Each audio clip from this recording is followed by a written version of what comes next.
Donc bonjour à tous, merci d'être là. Donc on va faire une matinale avec Thomas Dufour, Régis Pénel et Boris Provost quand il nous aura rejoint s'il y a quelques soucis techniques de connexion. L'objectif de cette matinale, c'est d'évoquer les relations acheteurs-marques parce que bon, vous le savez tous, les calendriers sont chamboulés. Euh, le fonctionnement des acheteurs, mais également des marques, l'est aussi. Donc, c'est effectivement évoquer tous ces sujets avec nos trois experts. Et voilà. Donc, on va avoir plein de questions à leur poser avec Mathias. Pour information, Mathias, je rappelle que la matinale est enregistrée, qu'elle sera disponible un peu plus tard dans la journée sur le site internet prêt-à-porter.com, sur l'espace ressources. C'est bien ça? Exactement. Et sur nos réseaux sociaux, donc n'hésitez pas à les partager. Alors, on va commencer et on attendra que Boris nous rejoigne pour le faire rentrer dans la discussion. Euh, on va commencer peut-être par vous demander une petite présentation. Thomas, Régis, je ne sais pas, je pense que tout le monde vous connaît, mais par précaution, je vais vous demander de vous présenter quand même. Alors moi, bonjour à tous. Je suis le fondateur de l'Exception. L'Exception est un concept store omnicanal qui a été créé en 2011. Donc ça va faire bientôt 10 ans. On fêtera ça l'année prochaine, du moins j'espère. Et aujourd'hui, donc c'est une société qui emploie à peu près 25 personnes avec une boutique au Forum des Halles qui fait 360 mètres carrés et un site internet qui est sur l'exception.com. Bonjour à tous, je suis donc Thomas Dufour. J'ai fondé mon showroom en 1994. Aujourd'hui, le showroom existe donc à Paris, rue Charlot, depuis 1 an et demi à Tokyo également, et depuis 1 an et demi dans un autre espace pour les pré-collections qui se trouve rue de Boss. J'ai une dizaine de collaborateurs à l'année et puis on peut vendre entre 20 et 25 personnes. Et je suis agent d'une dizaine de marques en moyenne, de marques d'apporter créateur. Merci. Sur vos business respectifs, quel a été l'impact de cette crise sanitaire aujourd'hui? Alors, Régis, je t'en prie. Alors, moi, je peux commencer sur la partie retail. Alors, simplement, comme beaucoup de monde ici à la conférence, on a commencé par fermer la boutique du jour au lendemain. Enfin, les boutiques, parce qu'on a aussi une boutique outlet rue Bichat. Tout de suite, ça a été du coup une perte de chiffre d'affaires de l'ordre de 20% pour l'échelle de la société. Donc, on a quand même une composante e-commerce qui est 40%, c'est 80% du chiffre. Mais en fait, voilà, on a déjà perdu ce chiffre-là. Et ensuite, le chiffre s'est effondré avec une baisse de l'ordre de 50-60%. Et ça a duré quasiment tout le mois de mars. Et heureusement, ça a repris en avril. Alors, on a quand même fini avril en négatif parce que l'Internet, la reprise d'Internet n'a pas compensé la fermeture des boutiques. Avril, c'est quand même une grosse composante retail. C'est l'arrivée du printemps, les gens commencent à se promener, faire du shopping, etc., la nouvelle collection. Donc, tout ça fait qu'on a quand même fini en négatif. Mais c'est vrai que l'Internet a repris de la croissance en avril, ce qui n'était pas du tout le cas sur mars, où c'était extrêmement négatif. On a des impacts aussi qui sont des impacts logistiques. On est sur une logistique qui est omnicanal. On vend des stocks à la fois sur Internet et en boutique. On fait du retrait boutique, on fait du coursier. Donc tout ça, toutes ces composantes omnicanales ont été désactivées pour se reconcentrer sur une activité e-commerce pure, beaucoup plus simple. Vu qu'avant, on faisait du point relais, par exemple, et on faisait, comme je disais, coursier, retrait boutique. Tout ça, c'est fini. On ne fait plus que du colissimo à la maison, sans signature. Donc voilà, il a fallu, d'un point de vue business, les premières semaines de confinement, complètement un peu transformer, enfin modifier en tout cas la façon dont on travaillait pour s'adapter à cette nouvelle donne. Et un dernier impact qui est absolument pas négligeable, qui est pour les retailers, c'est un impact en termes de trésorerie et de cash flow. Où on est sorti, nous en tout cas, et je ne sais pas si c'est le cas de d'autres retailers, et ça a été un long sujet de débat aussi avec Pierre-François, nous on est sorti d'une période de solde qui passait de 4 semaines à 6 semaines, et où en fait, suite aux grèves, on était bourré de stock, et on n'a pas réussi à déstocker l'intégralité du stock, et on s'est retrouvé en fin janvier déjà avec un écart de trésorerie de l'ordre de 150 000 euros. Et en mars, c'est le mois où on devait organiser nos ventes privées, du coup physiques, pour écouler cette marchandise, qui sont des ventes privées qui rapportent également 150 000 euros, et on a dû annuler. Et donc, on s'est retrouvé mi-mars avec 300 000 euros de trous de trésorerie en moins, avec des fournisseurs derrière qui nous demandaient le paiement de marchandises qui était déjà reçu, et avec une baisse des ventes, comme je vous disais, sur l'e-commerce de 50%, une boutique en moins. Donc, on s'est pris complètement étranglé en termes de cash flow. Et derrière, il a fallu monter les PGE, enfin voilà, toutes les demandes de financement qui n'ont toujours pas abouti. Et donc, voilà, on est dans une situation qui est relativement compliquée en termes de cash, comme beaucoup d'entreprises. Et heureusement, on a eu le soutien de beaucoup de fournisseurs qui nous ont aidés à décaler des plans de paiement, à trouver des solutions pour étaler ces paiements sur le long terme. Okay. Merci Régis. Boris est arrivé entre-temps, pardon, je tenais à le préciser. Bonjour Boris. Bonjour. Bienvenue parmi nous. J'ai pas voulu t'interrompre, Régis. Excusez-moi, j'ai eu un petit problème technique ce matin. Je suis confiné à la campagne et j'ai des petits réseaux. Est-ce que vous me voyez? Non. On doit ajouter. Non. Bon, ben écoutez, alors, pour que vous ayez une chance de me voir, je vais migrer dans mon jardin où la connexion sera meilleure. Voilà. Bonjour à tous, c'est désolé de mon retard. Pas de souci. Du coup, on entend les oiseaux.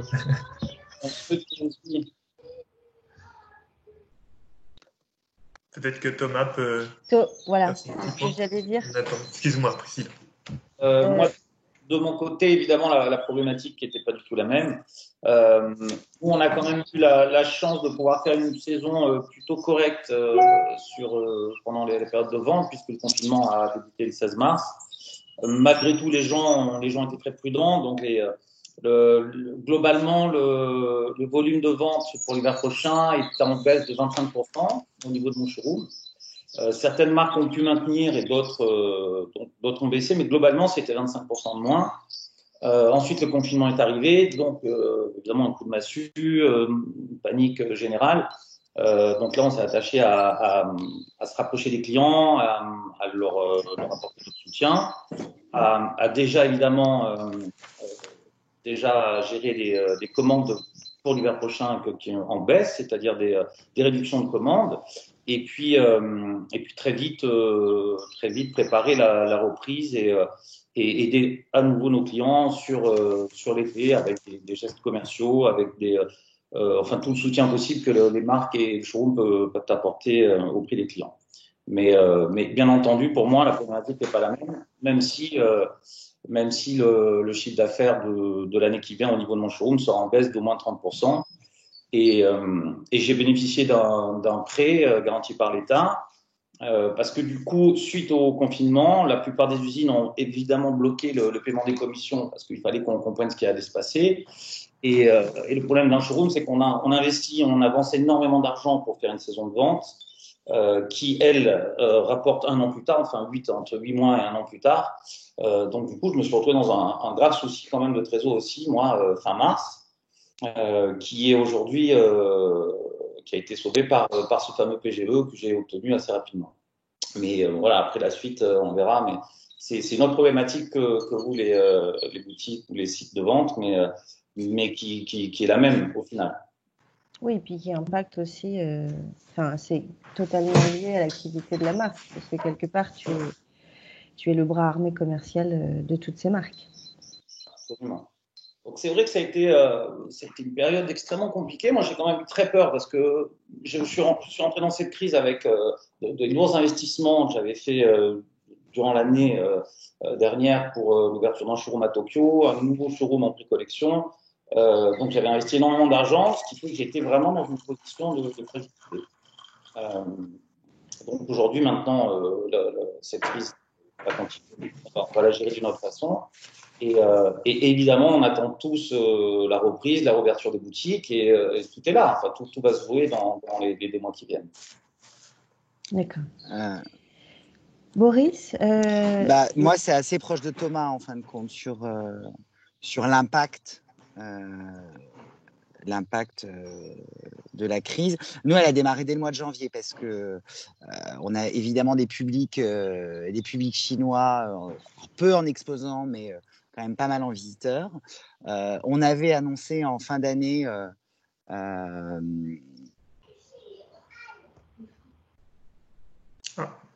On a perdu Boris. Problème de réseau.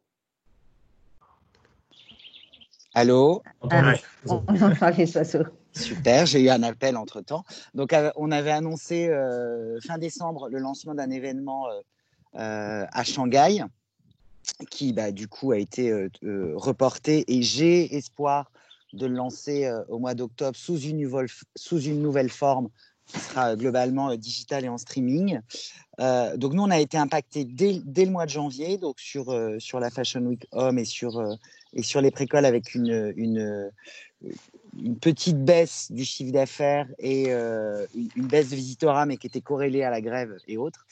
Et au mois de mars, c'est là où ça a été le plus compliqué, puisque une semaine avant l'ouverture de notre salon, le corona s'est développé à la fin de la Fashion Week italienne. Et donc là, il a fallu gérer une cellule de crise pendant une semaine, puisque on n'a pas loin de 100 exposants italiens. Hein, donc, chaque exposant ne voulait pas participer au salon et avait très peur de ce qui pouvait s'y passer. Donc, il a fallu qu'on gère le fait de maintenir un salon et d'essayer de l'ouvrir avec un maximum d'exposants et pas ouvrir un événement à moitié vide. Donc ça, on s'en est pas trop mal sorti. On a réussi à sécuriser les clients, à les faire venir.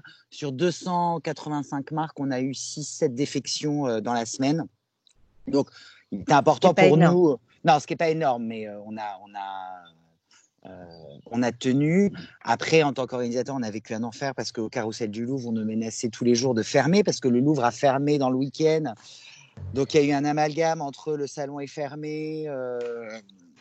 Voilà, les exposants disaient est-ce qu'on vient toujours demain ou pas. Et puis, évidemment, un impact visitorat, un impact business très, très fort. Puisque on a fait 50% de visiteurs en moins, on a eu très peu d'Asiatiques, on a eu quelques Italiens qui sont venus le dimanche et lundi, mais voilà, et puis une baisse du volume de chiffre d'affaires de nos clients drastique, avec des annulations de commandes ou des réductions de commandes sur des commandes qui avaient été prises en janvier. Donc voilà, et puis un climat hyper incertain sur ce qui allait se passer. Après, et je vais être rapide, on est un peu comme vous, nous tout s'est arrêté en date du confinement, puisque avec l'annulation de la Fashion Week de juin et l'incertitude de réaliser un salon, alors pour l'instant il est toujours positif, on espère réaliser un événement au mois d'octobre, et on va avoir l'occasion d'en reparler ce matin, mais sans vision, sans forecast, combien d'exposants, sous quel format et autres, on a des idées, mais c'est pas gravé dans le marbre. Et aujourd'hui, de toute façon, il est un peu tôt pour que les marques se positionnent. Donc, donc, ce qui veut dire très clairement, aucune rentrée d'argent depuis 2 mois, alors que c'est une période où on commercialise le salon de juin et le salon d'octobre. Donc voilà, une situation assez difficile à gérer en termes de trésorerie pour nous aussi, très très compliquée. Ok. On a une question plus pour Thomas, parce que pour nous, qui peut aussi concerner Boris, mais les marques souffrent évidemment, les marques de ton showroom, je pense d'un point de vue économique, d'un point de vue vente, mais aussi elles ont des difficultés à se positionner en termes de communication. Comment est-ce que toi tu ressens cet impact sur le business à venir pour les saisons prochaines? Je comprends pas la question en termes de communication. Je pense que là, il y a pas mal de marques qui se posent des questions sur quel positionnement adopter, quel discours adopter. Est-ce que on est en train de revoir complètement nos valeurs? Est-ce qu'on va plus communiquer sur certaines valeurs que d'autres? Et du coup, je me dis, est-ce que les acheteurs sont pas un peu perdus par rapport à tout ça? Voilà. En gros, de facto, les précollections n'existent pas là cette saison. Donc, on va présenter l'été 21. Donc, on ne présentera qu'une collection. Donc, les marques les marques du showroom sont en train de travailler sur le principe d'une collection qui regroupera les deux, mais ça sera donc une plus petite collection. On va essayer peut-être éventuellement pendant le mois de juillet de faire des commandes via des lookbooks un peu sophistiqués, donc via le digital. Mais l'idée, c'est de présenter en septembre uniquement une collection qui sera réduite par rapport aux collections passées et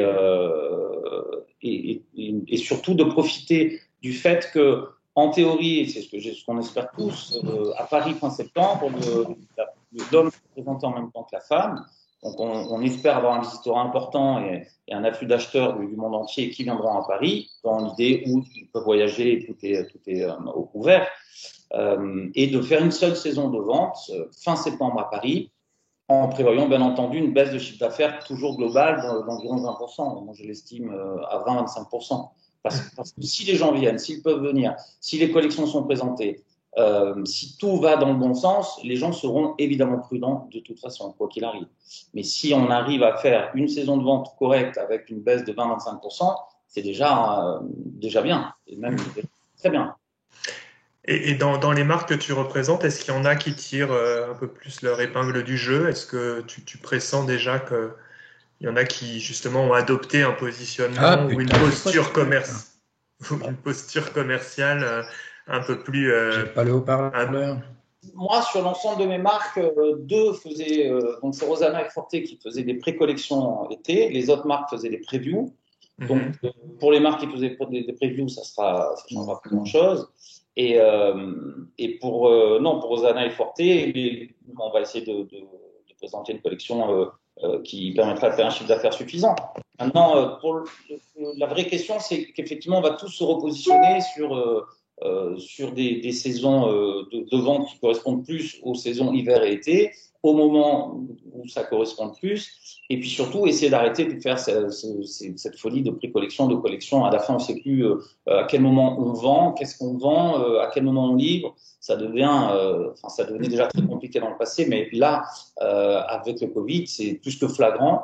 Et on espère tous que, ça on en parlera aussi après, mais il y a le repositionnement de la date des soldes, de ne faire plus que 2 collections par an, et puis d'essayer de retrouver une normalité dans ce business. C'est vraiment, on en a parlé nous hier, on a parlé au téléphone, il semblerait que ce soit le gros sujet de cette saison, et tout le monde est plutôt d'accord là-dessus.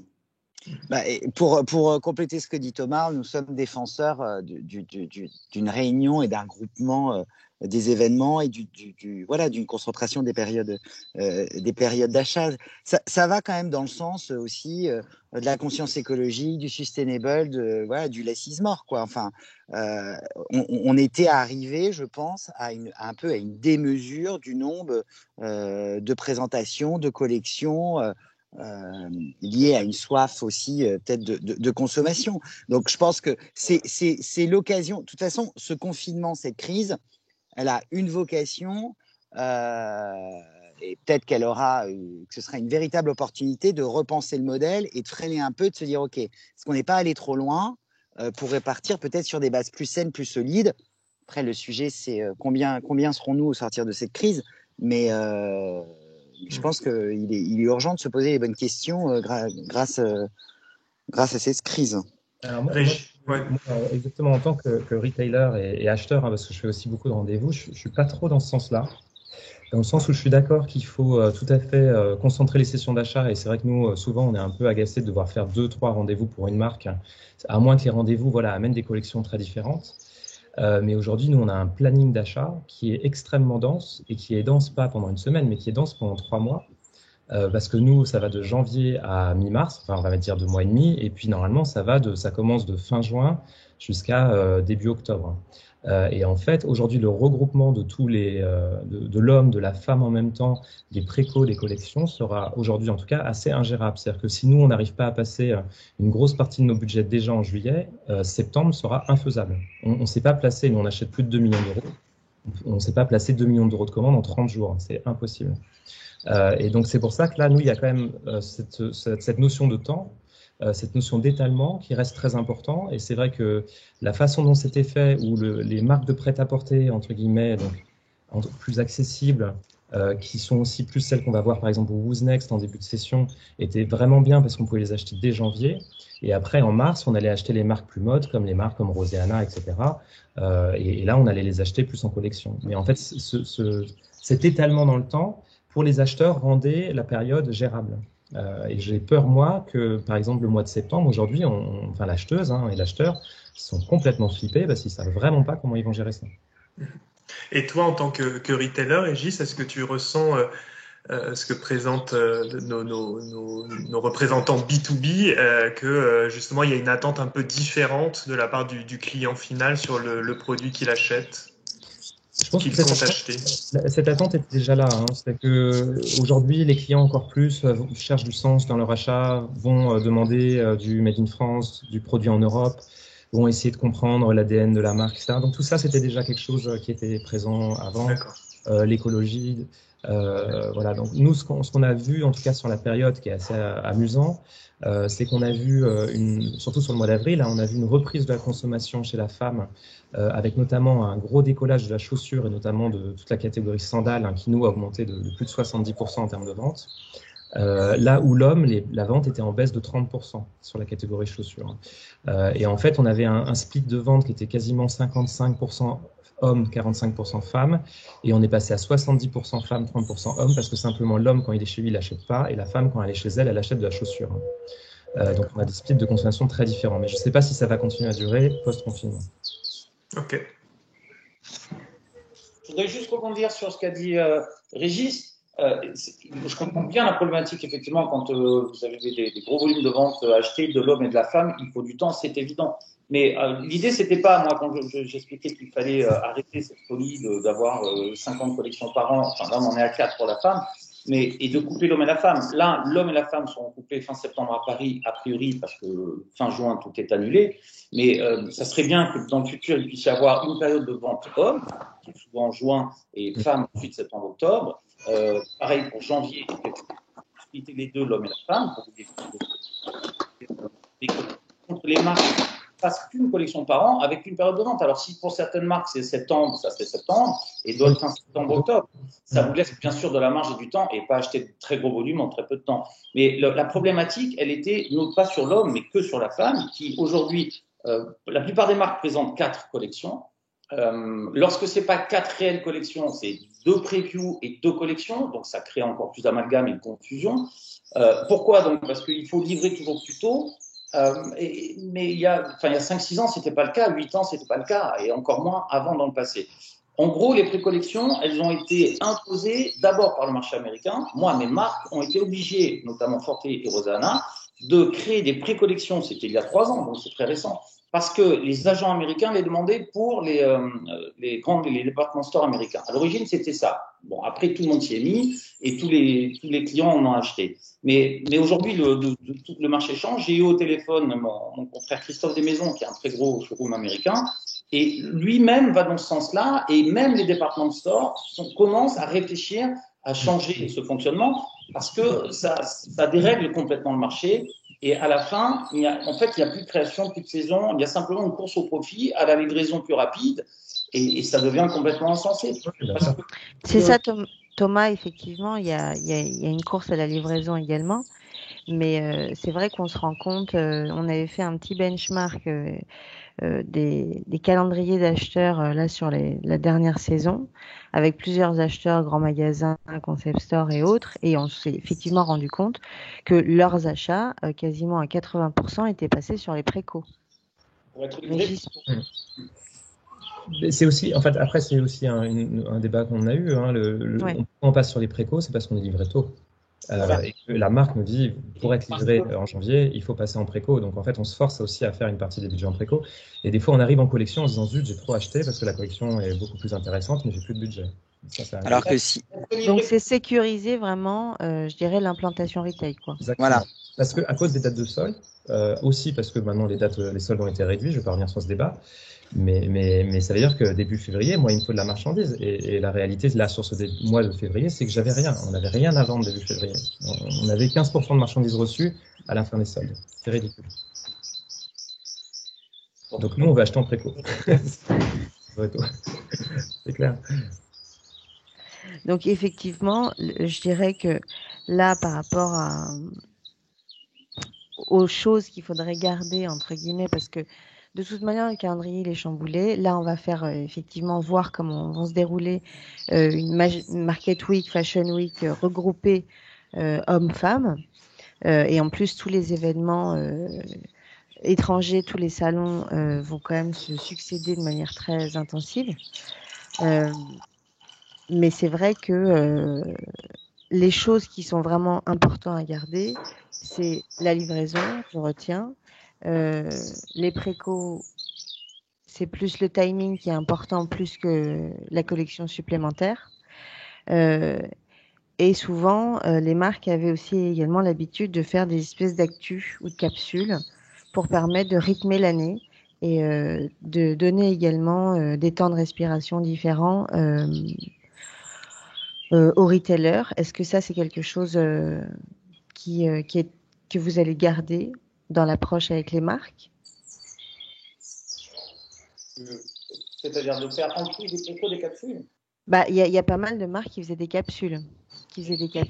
Pour soit. C'est là où, une fois de plus, je le répète, ça n'a plus aucun sens. C'est-à-dire que on fait des collections, après on fait les pré-collections, après on fait les capsules. Donc c'est-à-dire, on vend plus de la mode, on vend des produits tous les mois, on présente des choses, on livre, on sait plus ce qu'on livre, etc. Moi, les gens, ça fait plusieurs années maintenant que j'entends, mais peut-être quoi, 80% de mes acheteurs qui arrivent dans le showroom. Parfois, ils ne savent même plus quelle collection ils viennent acheter, donc ce qui est quand même délirant. Mais dans tous les cas, il y a un ras-le-bol réel quoi, de cette volonté de survendre, de surprésenter, de surlivrer encore plus tôt que les autres. Ça devient complètement excessif et ça devient même obsolète aujourd'hui. Enfin, la plupart de mes clients souhaiteraient revenir sur un fonctionnement plus logique. Et enfin, ça semble tellement une évidence que après cette crise, on va voir comment les choses se passent. Mais à un moment donné, ça serait bien que tout le monde se pose des bonnes questions et puis essaye de revenir sur des vraies valeurs et de création et de saisonnalité et d'arrêter. En fait, maintenant, il n'y a plus de soldes, donc on parle des soldes, mais ça n'a aucun sens non plus puisqu'il y a des promotions tous les 8 jours, tous les 10 jours.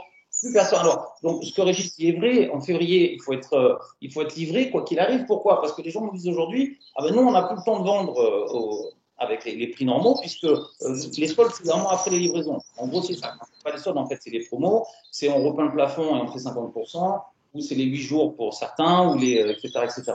Et au bout d'un moment, si on arrive à légiférer sur le principe que les soldes doivent être décalés dans la saison, et qu'avant ces soldes, les promotions doivent être soit totalement interdites, soit extrêmement limitées, on pourra peut-être arriver à une logique qu'on avait avant, c'est-à-dire qu'on livre entre janvier et mars des collections d'été, et on a jusqu'à fin juillet pour le vendre. Sans se dire, dès le mois d'avril, c'est les promos, c'est le machin, c'est le truc. Donc, quelqu'un n'a plus de souci de solde, et on a surtout, on revient sur une vraie création, une vraie saison, et un business model qui est logique. En fin de compte, tout est lié, c'est un effet domino. Hein. C'est que tu pars de la date des soldes et de la fin de la commercialisation en retail d'une collection à prix barré et tu remontes. Donc, plus tu vas pouvoir reculer cette période de solde, soit l'allonger, plus en amont, tu vas pouvoir réorganiser l'amont aussi. Enfin, l'un va pas sans l'autre. Mais il y a un point qui est soulevé là sur le chat et qui est intéressant, c'est qu'effectivement, les clients physiques veulent moins de collections, ils veulent une ligne claire dans la marque et dans les boutiques. En revanche, en ligne, ils veulent plus d'éditorialisation des collections, donc plus de flux, plus de changements, plus d'actualité. Donc comment est-ce qu'on peut réconcilier tout ça? Vous, en tant que salon, toi, Régis, en tant que retailer, c'est compliqué de mener ces deux combats en même temps, non? On peut aussi envisager qu'un client qui achète sur Internet achète comme dans une boutique. C'est quand même l'idée aujourd'hui d'arriver à mettre tout le monde sur un pied d'égalité. On peut acheter, avoir un site Internet et recevoir des collections, les mettre en ligne, pas forcément tout en même temps. Mais par contre, respecter aussi une date de solde comme les boutiques et l'interdiction des promotions comme les boutiques si c'était le cas. Et à la fin, c'est pareil. Je veux dire, soit on va dans sa boutique parce qu'on veut un conseil, on aime la propriétaire de la boutique, on aime toucher les matières, on achète son vêtement. Soit on reste chez soi. On a la chance aujourd'hui de pouvoir rester chez soi et d'avoir tout ce qu'on veut, et on peut l'avoir de la même façon.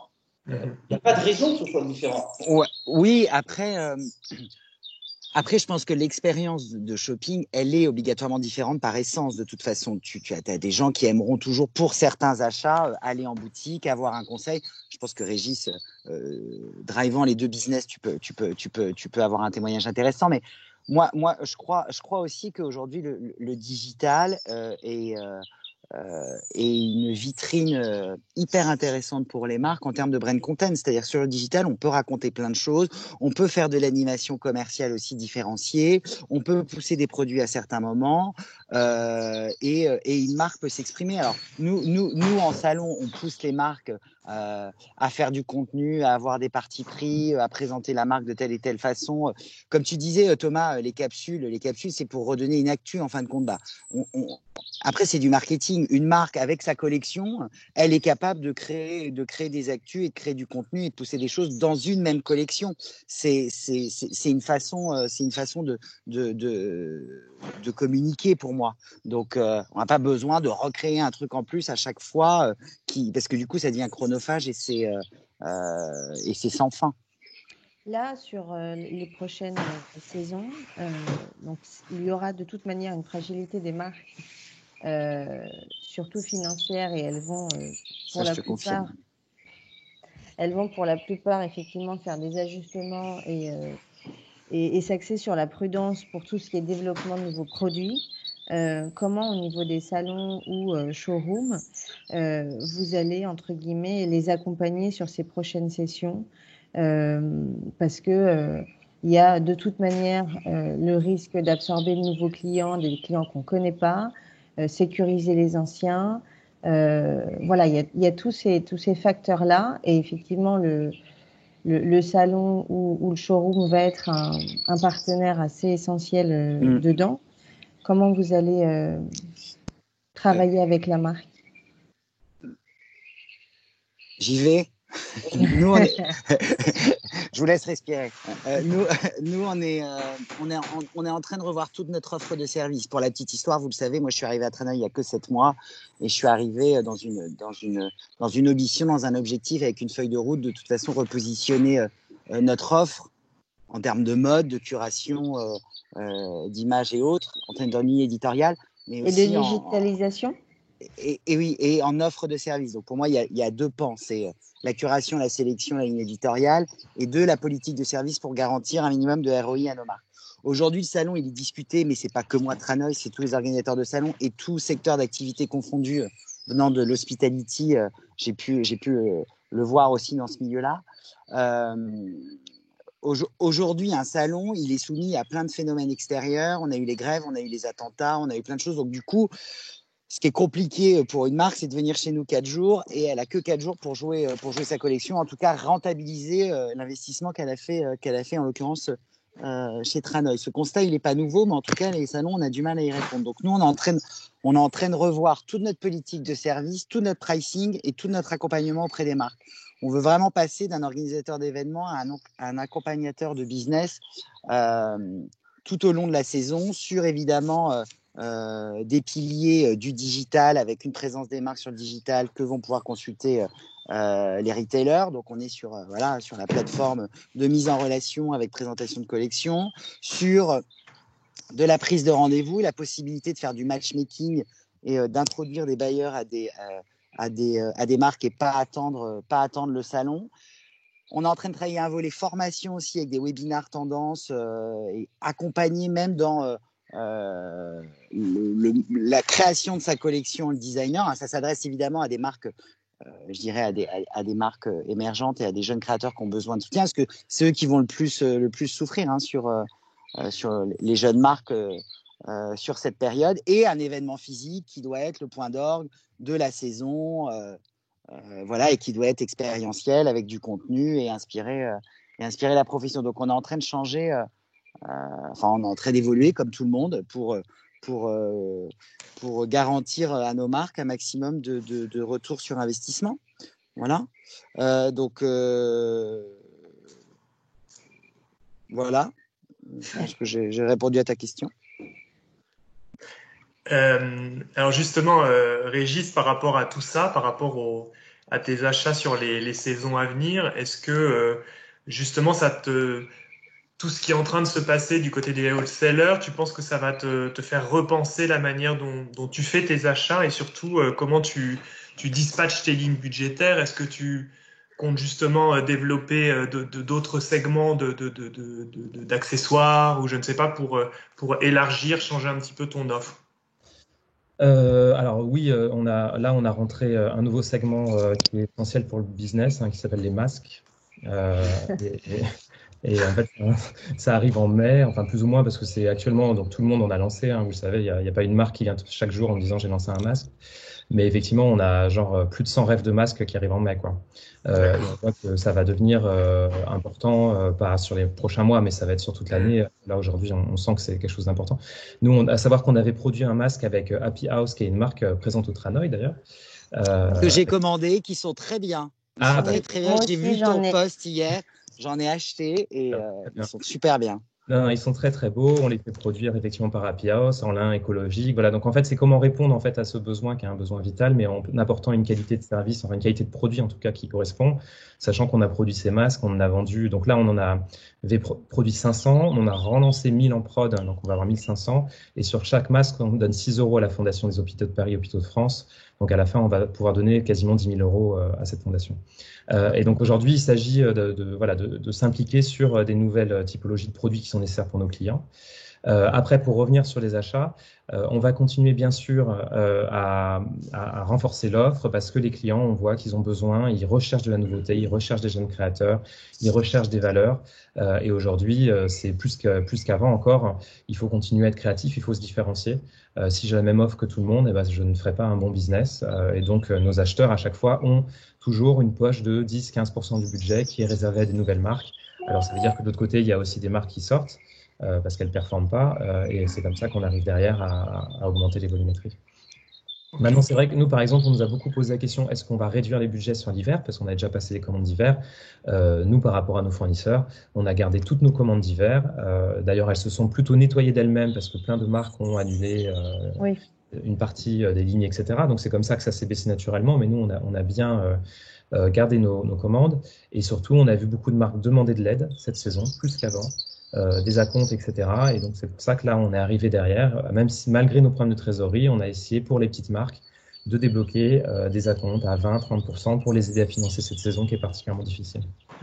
Nous, on est dans cette réflexion-là aussi, Régis, sur... de toute façon, tous les salons mondiaux se posent la question sur la facturation qu'on fait aux clients. Vous savez comment ça se passe dans un salon, tu payes 50% à la réservation et puis après, tu as un échéancier et tu payes avant de participer à l'événement. On est en train de voir même malgré, comme toi, nos problèmes de trésor, comment on peut justement repenser aussi cet échelonnement. On est en train de réfléchir à des abonnements, on est en train de réfléchir à des choses, voilà, à des modèles en tout cas plus souples et plus agiles pour permettre aux marques et à nous de traverser cette période.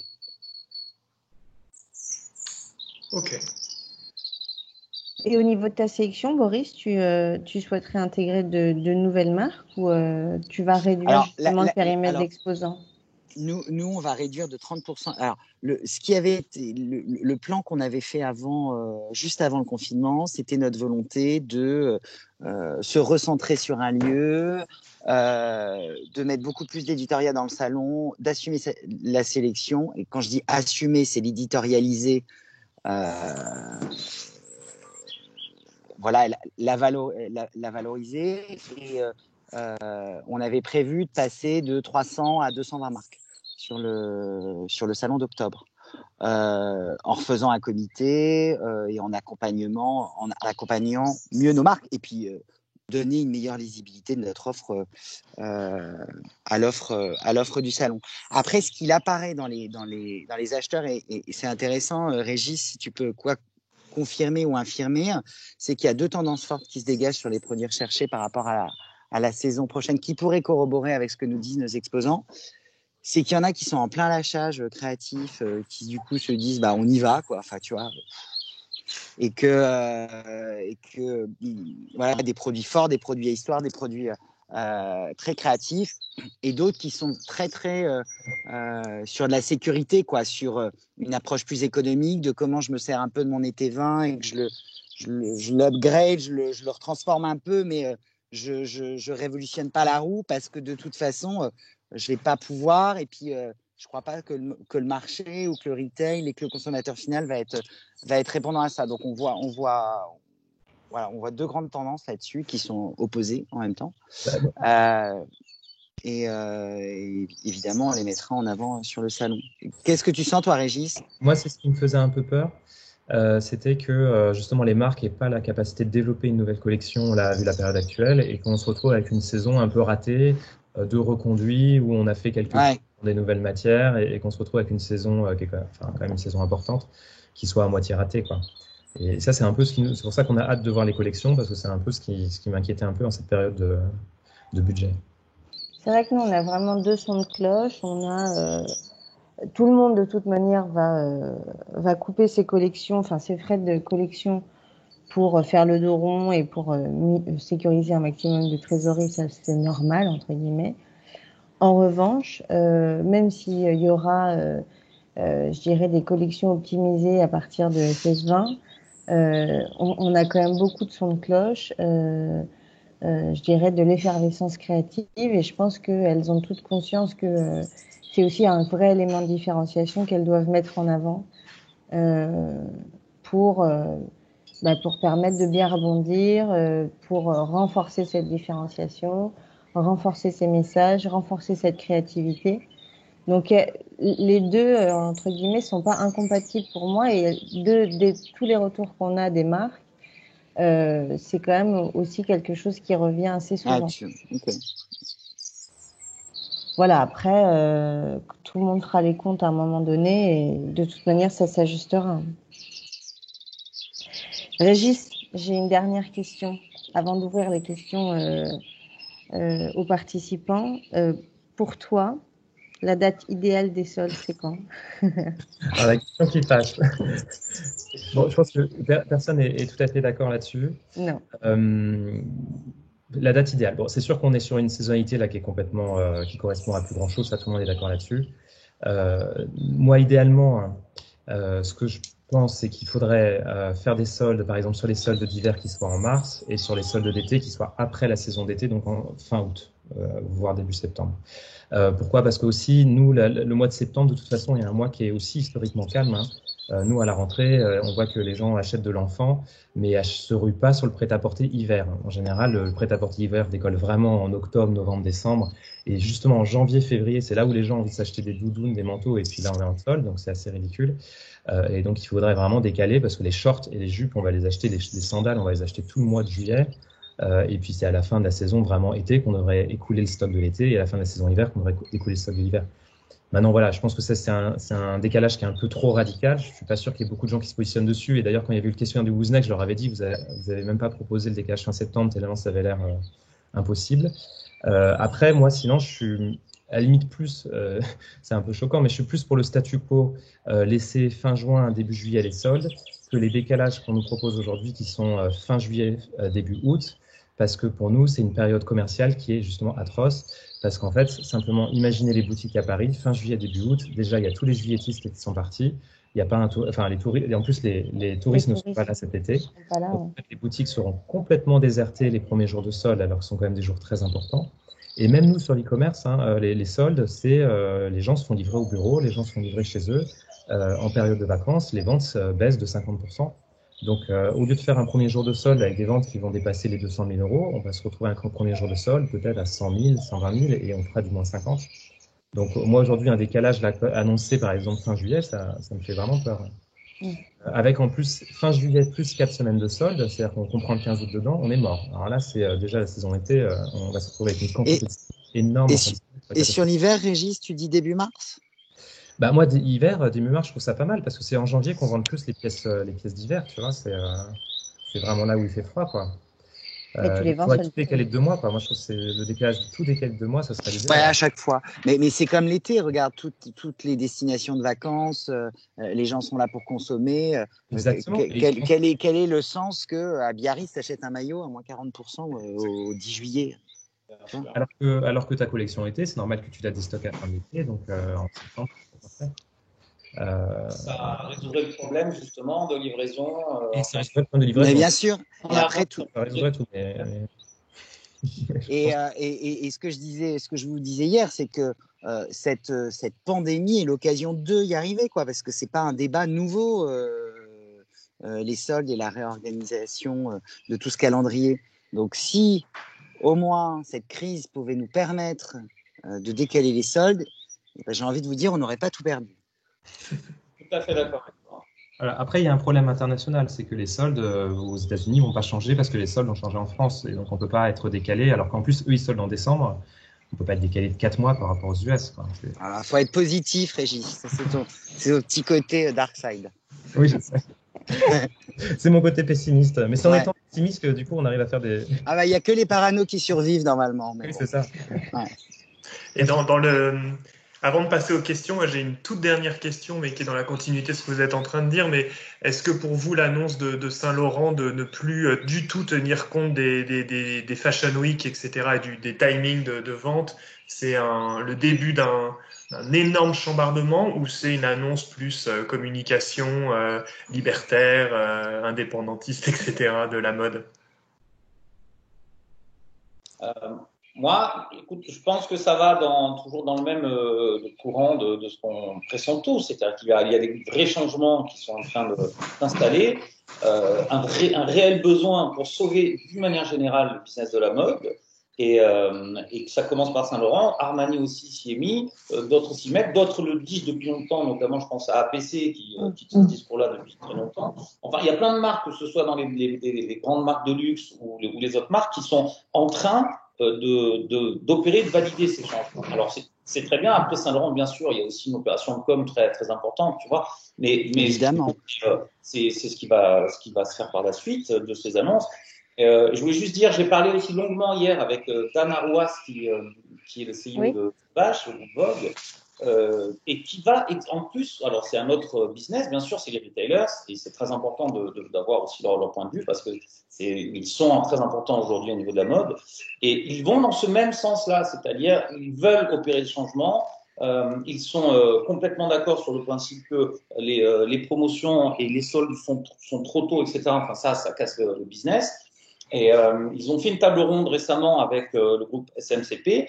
Et alors en fait, c'est intéressant parce que ce soit cet univers-là de mode ou d'autres univers plus luxe ou contemporaries comme les marques ou les Vanessa Bruno, les Forte Grosana, tout le monde va dans ce sens-là. Donc ça vous tenez à dire que c'est important d'avoir l'écho de ce type de groupe de mode. Donc oui, c'est bien. Moi je trouve ça très bien. Bravo Saint-Laurent, bravo Armani, bravo Dan Arouas, bravo tout le monde. Il faut aller dans ce sens. Parce qu'on fait tous la même chose. Il me semble. Moi, je n'entends pas une seule personne qui n'est pas d'accord avec les propos qu'on tient. Cette envie qu'on a tous de retrouver un business normal et la création. Mais est-ce que la question c'était est-ce que le fait que Saint-Laurent ne défile pas en octobre va appauvrir l'attractivité ou l'offre de la Fashion Week de Paris? Sous-jacent à ça. Parce que si ta question c'est celle-là, moi je crois qu'il est important dans ces moments-là et plus que jamais que les salons, les showrooms, les Fashion Week, les organisateurs de défilés, de présentations travaillent tous ensemble. Et je suis un fervent défenseur du collaboratif depuis toujours. Et que dans ce cas-là, évidemment, ces marques-là qui font quand même aussi la notoriété de la Fashion Week de Paris et autres, et participent à l'attractivité de la période par rapport aux bailleurs et aux professionnels qui viennent à Paris. Je comprends la démarche et je trouve ça tout le message de communication qu'il y a derrière, j'adhère plutôt. Après, sur un point de vue organisationnel et leadership de la Fashion Week de Paris, je pense qu'il faut être soudé dans ces moments-là et qu'il faut essayer de fédérer au maximum, parce que quoi qu'on en dise, la Fashion Week d'octobre aura lieu. Comme tu dis Thomas, moi je suis assez positif, on aura du monde, on n'est pas à l'abri que ce soit assez dynamique parce qu'on aura quelque part une offre renforcée en ayant de l'homme, de la femme, de la pré-vue, de la précolle, tout sera présenté, ce sera le temps fort cette année. Après, on ne va pas se mentir, en termes de niveau d'asiatiques, du nombre d'asiatiques qu'on aura, du nombre d'Américains qu'on aura, Moi, aujourd'hui, je parle aussi avec des clients.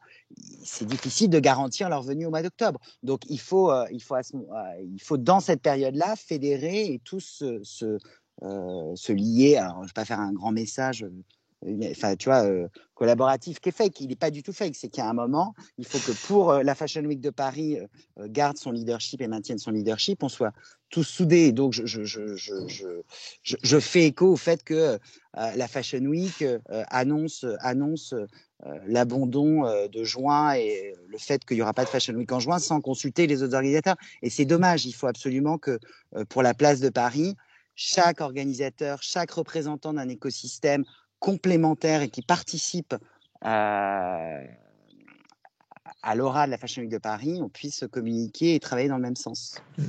Après, pour rebondir là-dessus, c'est vrai que je ne sais pas si Pierre-François, tu veux en parler, mais on a une étude qui est en cours, pilotée par KEA et l'IFM, justement, sur les nouveaux business modèles économiques. Et on va effectivement balayer différents points. Ils ont interviewé quand même beaucoup de gens. C'est toujours en cours. Donc, toute cette étude prendra bien en compte les impacts et l'effet de la crise sanitaire. Et cette restitution, de toute manière, est prévue pendant pas très longtemps. Donc, on vous tiendra informé. Super. On vous tiendra informé. Il n'y a pas de souci. Alors moi, sur la partie, tu sais, salon et showroom, moi, je reste convaincu que, certes, on va aller vers une digitalisation de la façon dont on va acheter, mais les showrooms, tant que les salons, restent essentiels. Et on a besoin des salons, on a besoin du Tranoï, on a besoin du Wooznext, du première classe, on a besoin des showrooms. Je ne vois pas un acheteur faire sa Fashion Week uniquement sur des PDF. C'est impossible. Alors ça, je pense qu'on est tous d'accord. Le digital est pour moi un outil vertueux pour faire du meilleur business. Et organiser, si tu veux. Vous m'entendez ou pas? Oui, très bien. Très bien. Il y a quelqu'un qui n'a pas coupé son micro derrière, je pense. Mais... On va passer aux questions, peut-être, parce qu'il y en a qui sont tombées. Il y a une première question qui est passée au tout début de vos interventions. Vous parliez à peu près tous d'une baisse de 25% du marché. Ça veut dire qu'il y a des marques et des distributeurs qui vont découvrir. On a déjà eu quelques annonces. Est-ce que vous avez d'autres informations plus récentes qui sont tombées à nous donner, à donner aux gens qui nous regardent ou écoutent aujourd'hui? Alors, nous, sur les marques, on a quand même beaucoup de marques qui nous disent être dans une situation très tendue parce qu'ils ne savent pas comment ils vont produire la prochaine collection. Et donc, en fait, c'est vrai qu'il y en a beaucoup qui ont réagi simplement en coupant dans la production, en annulant des commandes de wholesalers aussi, en disant écoute, telle boutique, je suis pas sûr qu'ils vont me payer, donc je préfère annuler carrément sa commande et j'ai réduit mes volumes de production. Et j'ai même des marques, moi, qui m'ont dit écoute, tu avais commandé 10 pièces sur un modèle, je vais te livrer 1 parce que j'ai décidé de réduire ma prod à uniquement 100 pièces sur ce modèle. Donc en fait, il y a ce côté où elles ont peur de ne pas se faire payer, donc elles ont réduit d'elles-mêmes en fait la voilure, les modèles, les prods, etc. Maintenant, aujourd'hui, de marques qui vont fermer, non. Mais en fait, le problème, c'est que on va le savoir dans les semaines qui viennent, quoi. Et il y a aussi des marques, moi, qui m'ont contacté en me disant, écoute, j'ai un problème, c'est que, par exemple, j'avais ma boutique que j'allais fermer ou je voulais la faire changer. Et aujourd'hui, dans le retail, il va rien se passer avant des années. Donc, j'ai cette boutique sur les bras, je sais pas quoi en faire. Et donc, il y a des marques qui vont se retrouver dans des situations comme ça un peu difficiles. Nous, on voit bien que la réouverture des boutiques va générer une perte financière très importante pour les marques parce que quand on va réouvrir, nous, la canopée, j'ai déjà fait des estimations, avec le loyer qu'on paye, avec les salariés dont on a besoin pour faire tourner un flagship de 300 mètres carrés, les ventes, si elles sont à moins 50 ou à moins 60, on va perdre un fric démentiel et ça, malheureusement, pendant plusieurs mois. Donc, on a la capacité, nous, d'absorber ce genre de pertes, mais pour une marque qui serait plus fragile, je ne sais pas comment elles vont faire. Et est-ce que vous pensez que dans ce cadre-là, il y a des plus petites marques, des marques émergentes qui vont justement avoir un boulevard, enfin en tout cas une ruelle pour percer? Non mais un boulevard c'est un peu compliqué. Non mais est-ce que justement la resegmentation, j'ai envie de dire, du paysage de la mode va laisser de la place pour des plus petites marques? En fait, ça laisse une grande place aujourd'hui pour toutes les DNVB, en fait. qui sont vraiment, qui ont de toute façon pas de retail, qui sont très digitales et qui aujourd'hui s'adaptent par rapport à ça, qui ont un message en général plus cool, plus proche de leurs clients. Ça, c'est clair que le boulevard, c'est pour ces marques-là. Qui aussi s'appuie beaucoup sur leur communauté, sur l'engagement et tout ça. Donc, ouais, d'accord. Et bon, malheureusement, effectivement, la reprise va nous donner beaucoup d'informations sur les 2 mois qui viennent, qui sont cruciaux, ça va être primordial. Et il y aura de la casse, ça, malheureusement, oui, il y aura de la casse. Moi, au niveau de mon showroom, les marques tiennent beaucoup, que ce soit les jeunes marques, les marques plus installées.